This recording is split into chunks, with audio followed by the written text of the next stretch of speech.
Uh-oh, I wasn't the first one to unlock the door here. Somebody must be in here.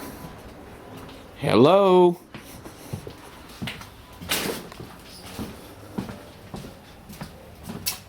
Anybody home?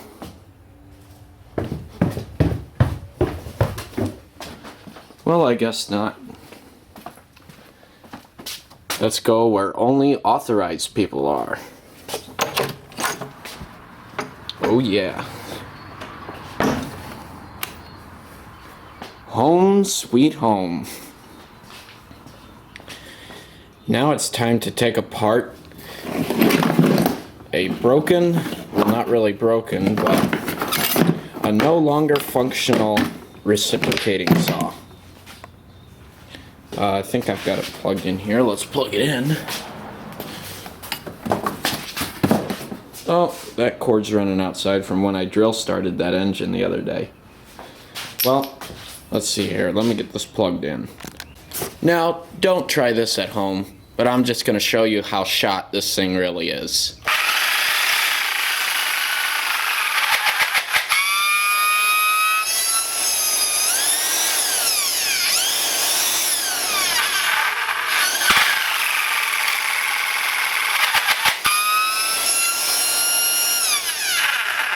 Kind of a shame because it's got a perfectly good little motor in it.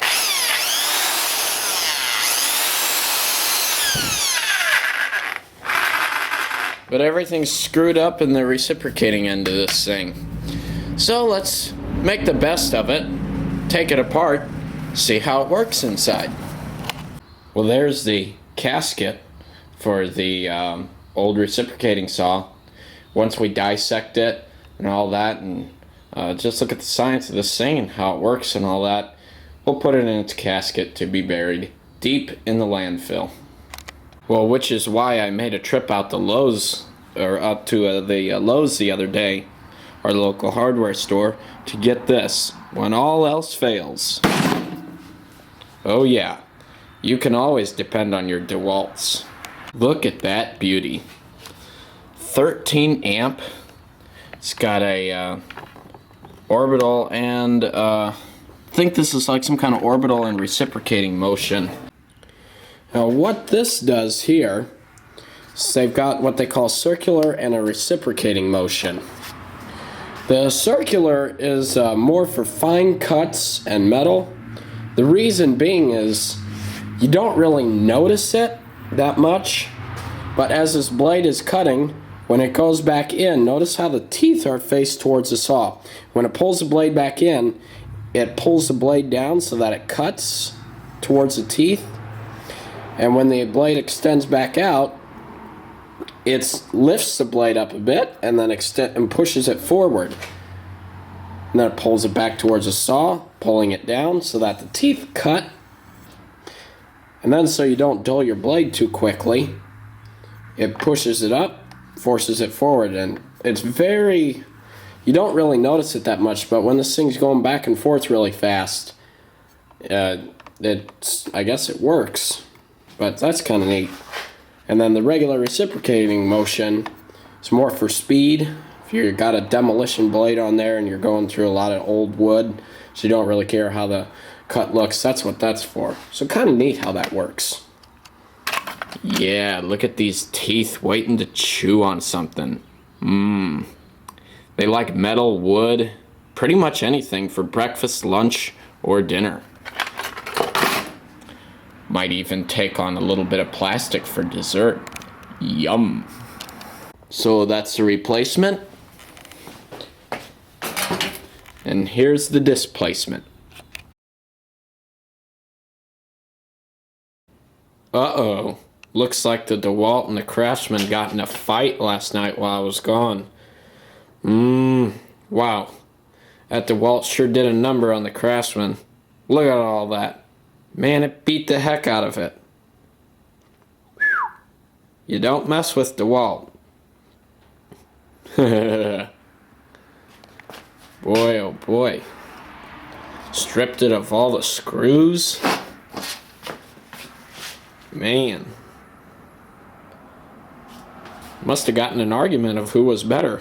Well, DeWalt sure showed them. Well, I apologize for being away for such a long time. Even though those clips earlier that you saw were taken, heck, about 2 weeks ago. It's the last day of April. It's also the last day of this reciprocating saw. Or what used to be a reciprocating saw. Basically, the conclusion to this video. Basically how it works. This piece slid onto the motor like you see here.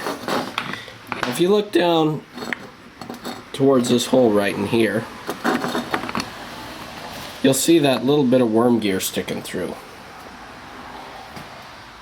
This piece then catches on the worm gear.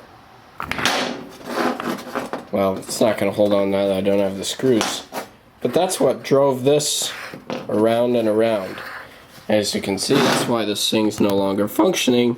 Because look how worn that worm gear is. Man. And that's supposed to be Craftsman Professional? I wouldn't think that would have worn out that quick. Okay, next what goes on is what I call a little cylinder here. Get this piece on. Now as this turns, the shaft, this spins up and down. And it works like an internal combustion engine. Kind of cool. Really simple when you think about it. I used to think, how in the heck do these things work? It's pretty simple now. Take a look at that.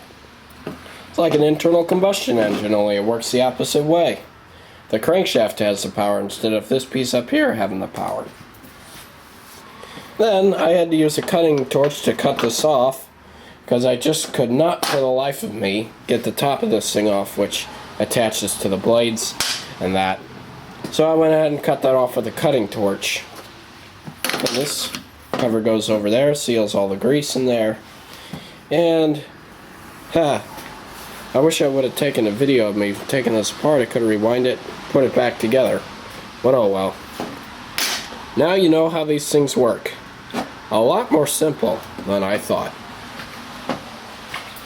6.5 amp Craftsman Professional, supposedly professional, reciprocating saw. Oh well, I like our DeWalt.